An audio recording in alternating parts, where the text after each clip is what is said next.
venceu a prova do tempo. O livro de Deus, a Bíblia, ainda relevante neste mundo complexo. Está escrito Canadá, partilhando mensagens de esperança ao redor do mundo.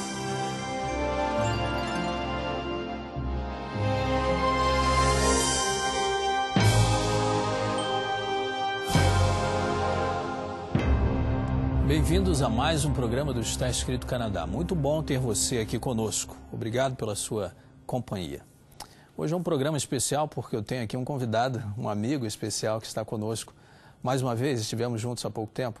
Pastor Douglas Pereira, obrigado por estar aqui conosco. É um prazer.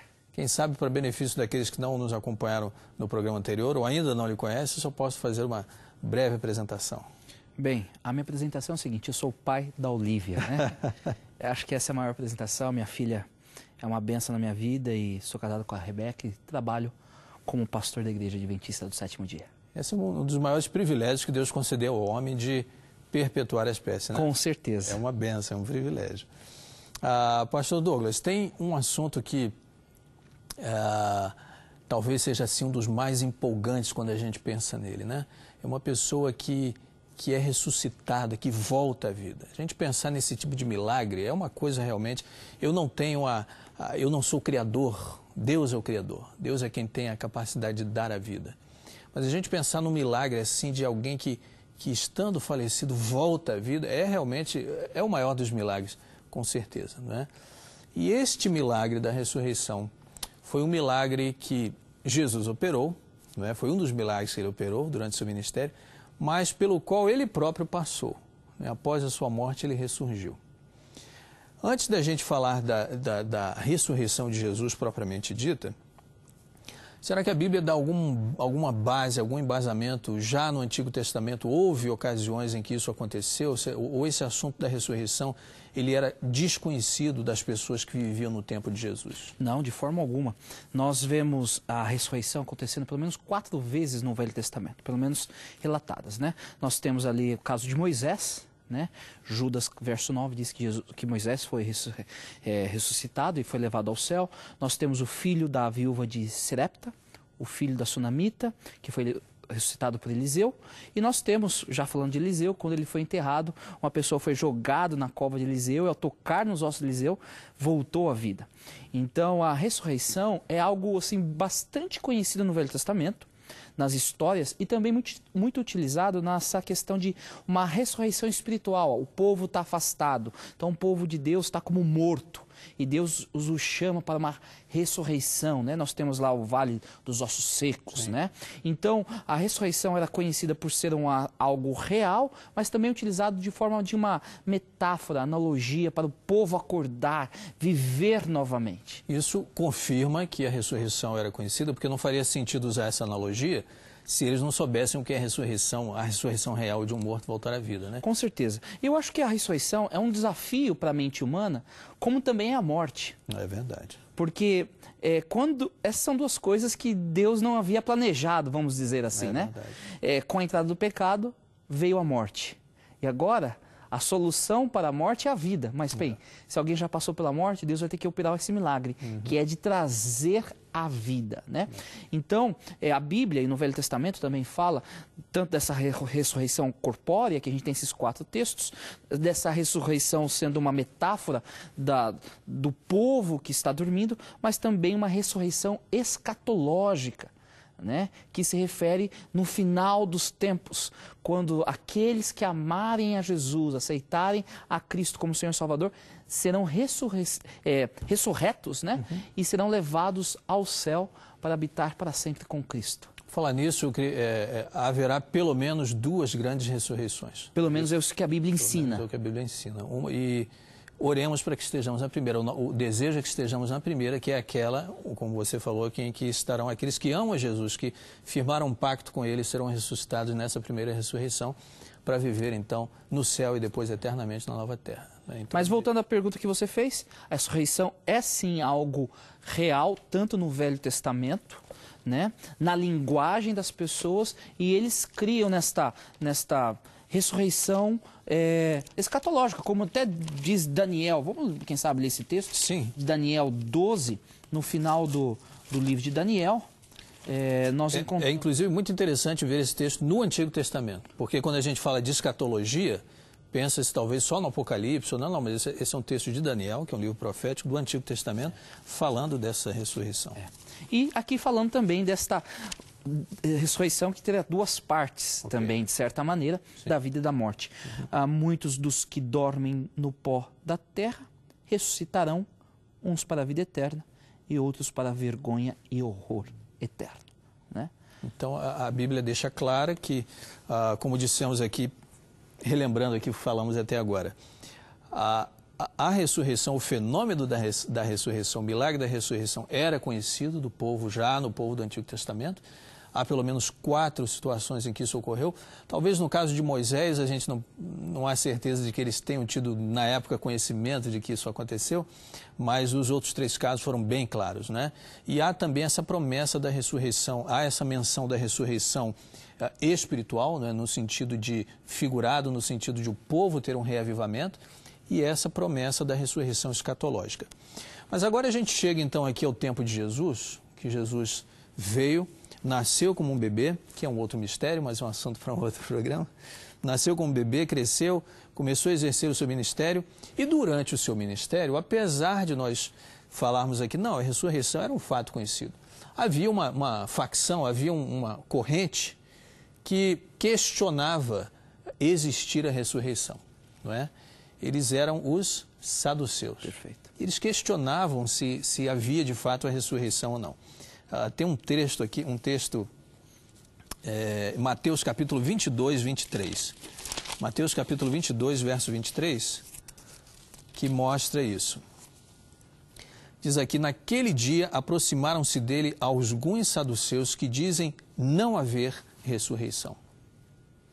E Jesus, qual foi a postura de Jesus frente a isso? Jesus, ele não necessariamente questionou, não é? Mas ele provou que não, a ressurreição existe, tanto que ele próprio trouxe a vida a Lázaro, ele trouxe a vida um rapaz que estava doente, que tinha falecido, né? É interessante essa questão dos saduceus, né? Nós temos algumas classes ou algumas escolas dentro do judaísmo, os saduceus, os fariseus, os essênios e alguns outros mais. Os saduceus, eles eram aqueles mais conservadores. Alguns estudiosos dizem que eles, vamos dizer, eles até aceitavam o conceito da ressurreição corporal, entendeu? Olha, os milagres ocorridos por Eliseu, por Elias, foram ressurreições. O que eles não aceitavam era essa ideia da ressurreição escatológica, que final dos tempos todos iriam ressurgir ou para a vida eterna ou para a condenação eterna. Isso eles não aceitavam. Por serem conservadores, eles aparentemente não encontravam fundamento nos 5 primeiros livros da Bíblia. Se não existe nesses 5 livros da Bíblia, então não existe. Então eles eram assim, não sei se usar a palavra bitolados ou focados demais, mas eles não conseguiam ver. E eles até questionam Jesus aqui numa situação, né, como você leu ali, olha, uma mulher teve 7 esposos, com quem vai ficar lá no céu? E colocam situações difíceis, né, dizendo que a ressurreição, essa escatológica, onde todos nós, aqueles que dormiram, passarão, não vai acontecer. Né? E Jesus não, Jesus falou assim, não, isso vai ocorrer. Eles aplicavam muito desses textos que falam de uma ressurreição no Velho Testamento, escatológica. Não, isso daí está falando de uma ressurreição espiritual. Não está falando dessa ressurreição final.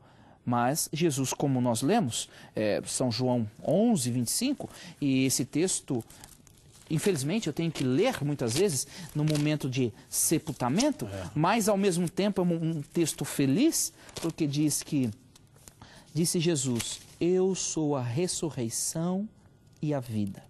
Quem crê em mim, ainda que morra, viverá. Olha que coisa linda. Ele diz, eu sou a vida. E para aquele que já morreu, eu sou a ressurreição. Né?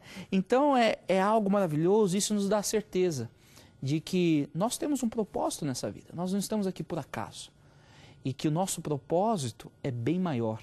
É de viver com Deus. Sabe? Esse é o plano de Deus. Uma analogia que a gente encontra com frequência na Bíblia é quando a morte ela é comparada a um sono. E você falou aqui ainda há pouco que a morte é um outro mistério, né? A morte não foi plano de Deus, não foi parte do plano original de Deus. O plano de Deus é que nós vivêssemos eternamente. Como houve este grande acidente de percurso que foi a entrada do pecado, aliás, um acidente realmente grande, nós ainda estamos vivendo aqui no vale, né, da sombra da morte, no vale desse acidente grande que foi o pecado, ainda vivemos nessa realidade. Deus proveu outra solução. E Deus proveu a ressurreição, Deus proveu a esperança da vida eterna, que se concretizará, se completará um dia. Mas a morte é comparada em algumas situações a um sono, não é? Como, por exemplo, quando Lázaro morreu e Jesus disse para os discípulos, ele dorme, né? Eu vou lá para despertá-lo. Fica claro aqui, a gente pode ler o texto bíblico aqui, João capítulo 11, versos 11 a 13. Eu acho que a mensagem de Jesus aqui é clara, que o sono, ele tem um final, ele não é eterno. E assim como ele fez com Lázaro, ele promete que ele vai dar um fim ao sono também daqueles que são seus amigos, aqueles que fizeram um pacto com ele. A Bíblia diz aqui, João 11, 11 a 13.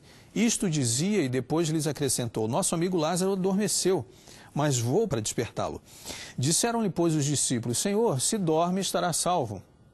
Jesus, porém, falara com respeito à morte de Lázaro, mas ele supunha que tivesse falado do repouso do sono. Então, o sono ele tem um fim. Ele tem um momento em que a gente desperta. E da mesma forma, Jesus faz essa analogia dizendo, olha, a morte, por mais absurdo que esse conceito possa ser, por mais devastador que possa ser, por mais destruidor, por mais tristeza e angústia que possa trazer às famílias, ela vai ter um fim. Não só a morte vai ter um fim em casos individuais, não é? Aqueles que estão mortos ressuscitarão, mas esse conceito da morte, a realidade da morte, chegará o dia em que jamais se repetirá. Acho que você tocou num ponto muito forte. A Bíblia, ela compara a morte que nós chamamos, o parar de bater do coração, ao sono, pelo menos mais de 50 vezes. Na Bíblia, se a gente for ver teologicamente falando, aquilo que nós passamos hoje chama-se sono. É o parar de bater do coração. Morte, na Bíblia, na teologia, se a gente for ver na essência, é ser banido da presença de Deus. Quando lá diz em Romanos 6:23, o salário do pecado é a morte, não está falando assim, olha, o salário do pecado é o seu coração parar de bater. Não é isso. É ser banido da presença de Deus para sempre. Completamente. Completamente. Então, se Cristo não voltar nos nossos dias, e eu trabalho e oro para que isso possa ocorrer enquanto eu estou vivo, todos nós teremos que passar pelo sono, o sono da morte. Mas esse não é o fim. Porque o sono, como você disse, é para ser acordado. E Cristo, quando ele veio, e a sua ressurreição, eu já li alguns textos sobre isso, ele não pagou o preço simplesmente desta nosso organismo parar de funcionar. Sim. Mas ele pagou o preço de ser banido da face de Deus completamente. Por isso que ele gritou na cruz, sabe? Deus meu, por que me desamparaste? Naquele momento, ele foi cortado, ele começou a experimentar a segunda morte, ou a verdadeira morte, que é não estar na presença de Deus. Sim. Mas a morte de Cristo e depois a sua ressurreição foi o preço. Eu acho que valeria a pena a gente ler aqui esse momento que Cristo venceu a morte. Mateus 28, a partir do verso 6 aqui, nós lemos o seguinte. Ele não está aqui, ressuscitou, como tinha dito. Vinde ver onde ele jazia. E aqui está falando dessa experiência, daquele momento maravilhoso que ele diz o seguinte, olha, Jesus, ele não está aqui, ele venceu. Venceu o sono, mas venceu também a morte. E porque ele venceu, nós podemos ser vencedores. Agora, aqui me lembra aqui um ponto interessante, porque, como você disse, os saduceus questionavam muito mais essa ressurreição escatológica do que a ressurreição da morte física, né? Mas Jesus ressuscitou, isso é fato, a Bíblia comprova isso. E depois, mais à frente, tem uma passagem que a gente vai ler aqui, em que Paulo, se referindo à ressurreição de Jesus, olha, ele ressurgiu e pelo menos 500 pessoas o viram, pelo menos mais de 500 pessoas o viram, então é fato, não pode ser negado. O fato de Jesus ter ressuscitado, embora tenha sido uma ressurreição corpórea, né, na época em que ele vivia e que os saduceus estavam ali durante o tempo do seu ministério, é também a certeza de que a ressurreição escatológica vai acontecer, porque não há como, porque esse é o plano de Deus, o poder de Deus é que a morte seja vencida. Não é? Eu queria ler esse trecho primeiro aqui, esse texto de 1 Coríntios, e depois nós vamos seguir para um outro em que vai falar justamente de que a ressurreição de Jesus é a garantia da nossa ressurreição. Mas em 1 Coríntios, capítulo 15, nos versos 3 a 8, Paulo está discursando e ele diz assim: antes de tudo vos entreguei o que também recebi, que Cristo morreu pelos nossos pecados, segundo as Escrituras, e que foi sepultado e ressuscitou ao terceiro dia, segundo as Escrituras. E apareceu a Cefas, e depois aos 12, e depois foi visto por mais de 500 irmãos, de uma só vez, dos quais a maioria sobrevive até agora. Porém, alguns já, vem a palavra aqui, já descansaram, já dormiram. Né? Então, a ressurreição de Jesus é um fato comprovado. Paulo queria dizer assim, olha, alguns podem negar, outros, mas 500 pessoas, mais de 500 pessoas o viram de uma vez. Alguns deles estão, inclusive, vivos aqui. Vocês podem ir perguntar a eles, né? Agora, de que forma, então, a gente pode encontrar essa ligação? O fato de que Jesus ressuscitou ser uma garantia de que a ressurreição escatológica vai acontecer e, portanto, a garantia de que nós teremos a vida eterna. Olha, esse assunto é muito importante. As pessoas tentaram negar ao máximo a ressurreição de Jesus. Por isso até Paulo faz menção aqui, que tinham evidências, pessoas existindo. Por quê? Porque nos ensinamentos de Jesus ele falou o seguinte: porque eu vou ressuscitar, eu vou pagar o preço do pecado, vocês também irão ressuscitar. Então os saduceus e todos os grupos falam assim, peraí, se a gente negar a ressurreição de Jesus, nós vamos negar que existe uma outra ressurreição. E Paulo, que foi esse grande organizador das doutrinas cristãs, né?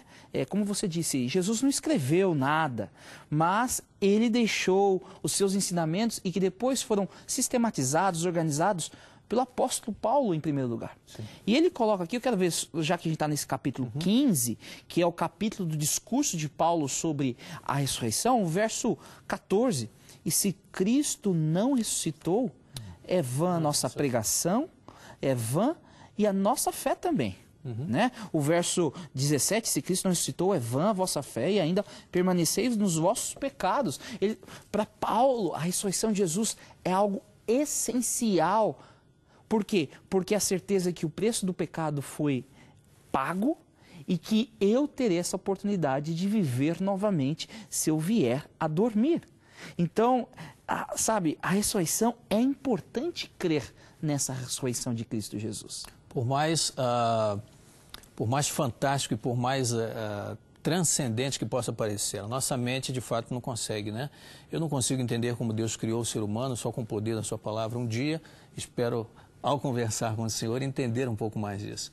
Também não posso compreender como Deus pode ressuscitar alguém dentre os mortos. Mas é uma garantia que existe e eu quero confiar nela. Eu preciso confiar nela, eu prefiro confiar nela na certeza de que um dia isso também... Espero estar vivo até Jesus voltar, né? Como você disse, estou trabalhando para isso também. Mas se acontecer de termos que dormir antes que Ele volte, eu creio que a ressurreição é um fato e que ela vai acontecer e que nós ressurgiremos com o nosso corpo transformado para vivermos uma eternidade com Jesus. E só complementando, aí o verso 20 e 21 de 1 Coríntios 15, e se alguém quer entender um pouco mais sobre a ressurreição, leia 1 Coríntios 15. Mas de fato, Cristo ressuscitou dentre os mortos, sendo Ele as primícias dos que dormem, visto que a morte veio por um homem, também por um homem veio a ressurreição dos mortos. Sim. Então ele é o primeiro a vencer a morte, não só o sono, mas vencer a morte. E porque Ele venceu, eu sou vitorioso. Então a gente vai recapitular rapidamente esse ponto, talvez para benefício de alguém que pegou o programa aqui no meio, né? A Bíblia compara a morte a um sono quando ela fala dessa morte física, né? Quando o nosso coração para de bater. Mas a palavra morte, ela tem um significado mais profundo e mais forte. É dessa morte até que Deus estava falando para Adão e Eva, não comam do fruto, porque senão vocês vão morrer.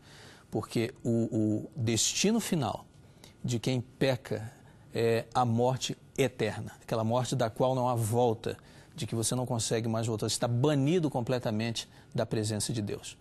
E o fato de Jesus ter ressuscitado é a garantia de que a vida física pode ser restaurada, mas essa restauração de estar de volta na presença de Deus, de ser considerado de novo filho, de estar diante dele como quem não deve nada e poder viver eternamente, essa é a garantia maior que nós é mais preciosa ainda do que a própria ressurreição da vida. Com certeza.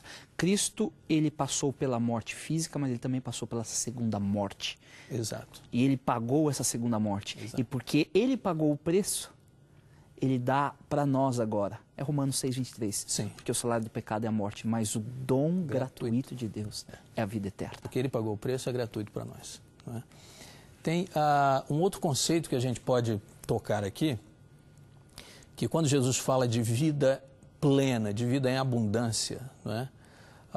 Eu entendo que o conceito aqui é mais do que, por exemplo, quem não quer viver uma vida feliz aqui na Terra, não é? Quem não quer ser realizado, as pessoas estudam, trabalham e formam suas famílias, e a gente quer viver feliz, a gente quer viver bem, a gente quer ter sucesso, todo mundo quer viver uma vida de saúde, não é? Que a doença não bata na nossa porta, todo mundo quer isso. Mas eu entendo que quando Jesus fala vida em abundância, vai além disso, né? Porque essa terra não é o nosso destino final, né? Nós estamos aqui nesse vale, né? No meio desse acidente. Estamos de passagem. Estamos de passagem, não é? Mas há uma promessa de vida eterna. E essa vida em abundância, uma vida plena, uma vida que não tem fim, não é? É a promessa de Jesus, não é isso? Com certeza. 1 João 5, verso 13. 1 João 5, 13. Diz assim: aquele que tem o Filho tem a vida, e aquele que não tem o Filho de Deus não tem a vida. Essas coisas vos escrevi a fim de saberdes que tendes a vida eterna, a vós outros que credes em o nome do Filho de Deus. Eu não tenho vida eterna hoje, creio que não. Fisicamente falando, não é? Mas aqueles que creem no Filho de Deus têm a promessa da vida eterna. Ainda que eu esteja morto fisicamente, ressuscitarei, reviverei e viverei para sempre com Ele. Eu acho que essa é a grande esperança, Evaldo. É a esperança de que nós não estamos aqui por acaso. E que as nossas ações, as nossas decisões, os nossos esforços não são em vão, sabe? Como diz em Hebreus 11, nós somos peregrinos. Peregrinos em terra estranha. Eu sempre digo o seguinte: o plano de Deus para nós, ele se encontra em Gênesis 1 e Gênesis 2. E Apocalipse 21 e Apocalipse 22. Esse é o plano de Deus para nós. Uhum. O que vai de Gênesis 3 a Apocalipse 20 é um hiato nessa história. Onde entrou a morte, aí teve que entrar a ressurreição. Sim. É algo que Deus nunca gostaria que nós experimentássemos. Mas com a entrada do pecado, que é apresentado em Gênesis 3, Deus prometeu que o pecado seria eliminado. Em Apocalipse 20 nós vemos isto. Uhum. E esta história, de Gênesis 4 até Apocalipse 19, é Deus trabalhando para dar esta vida eterna. Essa é a história da Bíblia, Deus atrás do homem. Para muitos pode parecer um período muito grande, não é? E, de fato, este período de Gênesis 3 até Apocalipse 20, ele é maior do que a minha existência, não é? Quantas pessoas já sofreram, já morreram nesta terra, não é? Muitos morreram na esperança de se encontrar com o Salvador, mas estão descansando no pó da terra. Ele é maior do que a minha existência, é um período, mas Deus, na sua sabedoria, Ele está dando um tempo, não só para que fique comprovado diante de todo o universo de que o plano que Satanás tentou instituir não funciona, não traz bem-estar para ninguém, não traz elevação para ninguém, pelo contrário, só destruição. Não só Deus está dando esse tempo para que isso fique claro e comprovado, como Ele também está dando um tempo, porque Ele não quer que nenhum se perca, mas que todos cheguem ao arrependimento. Segundo Pedro 3,9 diz isso, essa mensagem que você acabou de falar. É Deus dando tempo Acho que Deus está numa situação, sabe, complexa. É assim que eu coloco. A gente tem uma expressão na boca de sinuca ali, né? Fica difícil. Porque Deus quer acabar com o sofrimento. Mas se Ele acabar com o sofrimento agora, muitos que Ele ama não estarão no céu porque não aceitaram. Serão destruídos juntos. Serão destruídos. Então Ele tenta equilibrar, tentando resgatar essas pessoas. Mas chegará um momento que Ele vai dizer, basta, não dá mais. Sim. Sabe? Mas antes de chegar a esse basta, todos nós teremos a oportunidade de conhecer e de aceitar esse Cristo que morreu e ressuscitou, está prestes a vir. Isso é importante, amém. E que a gente não se esqueça disso. Pode parecer difícil da gente compreender dentro da nossa esfera humana, mas a misericórdia divina estende este prazo, mas realmente vai chegar um momento em que Deus vai dizer basta. E no fundo, todos nós teremos tido essa oportunidade. E ninguém vai poder dizer que não teve a oportunidade. Deus é tão justo que só vai dizer que é o fim. Fechou-se a oportunidade quando todos a tiverem tido. E é o nosso privilégio escolher aceitar. O nosso tempo acabou, infelizmente. Pastor Douglas, o senhor pode fazer uma oração para nós? Para encerrarmos. Querido Pai, agradecemos pela certeza que temos que Cristo Jesus venceu a morte. E através da vitória de Cristo Jesus, nós podemos ser mais do que vitoriosos. Amém. Que um dia aqueles que descansam no pó da terra ouvirão a sua voz e ressurgirão para a vida eterna. Amém. Que nós possamos fazer parte deste grupo que estará contigo para sempre. Abençoe a cada pessoa que está me ouvindo neste momento. Quem sabe alguém que está enlutado, que o Senhor possa consolar esta pessoa. E abençoe a este programa e a este ministério. É isso que lhe pedimos e agradecemos em nome de Jesus. Amém.